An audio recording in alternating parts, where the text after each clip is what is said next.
अशा खूप कंप्लेंट्स येतात ओव्हरऑल की माझ्या हातामध्ये ट्रीट्स असेल तरच माझा डॉग माझा ऐकतो किंवा तरच तो माझ्याकडे येतो, अदरवाईज रिकॉल वर्कच नाही करत. हाक मारलं तरी पण त्याला ऐकू येत असतं पण मला ऐकूच येत नाही असं वागतो. So all of this is because instead of rewarding your bribing your dog. जेव्हा तुम्ही तुमच्या हातामध्ये ट्रीट घेता आणि तुम्ही डॉगला सांगता हे बघ माझ्याकडे काय आहे, कम कम कम कम कम.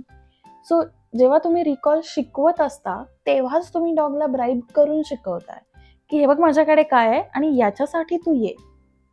Instead of that hide your treat somewhere in a pocket or maybe मागे कुठेतरी, आणि then you call your dog. आणि जेव्हा तुम्ही बोलवताय ट्रीट्स न बघता डॉग जेव्हा तुमच्याकडे येतोय तेव्हा तो तुमच्यासाठी येतोय. त्याचं तुमच्यावर प्रेम आहे, त्याचा तुमच्यासोबत बॉन्ड आहे म्हणून तो तुमच्याकडे येतोय.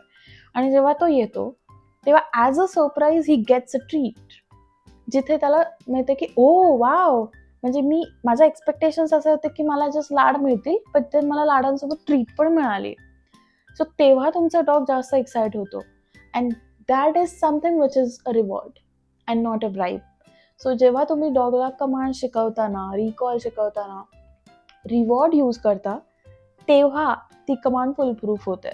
जेव्हा तुम्ही ब्राईब करता तुमच्या डॉगला तेव्हा इट्स जस्ट दॅट की हां बाबा माझ्या डॉगला कमांड येते, तर फूड दाखवलं तर तो ऐकतोय.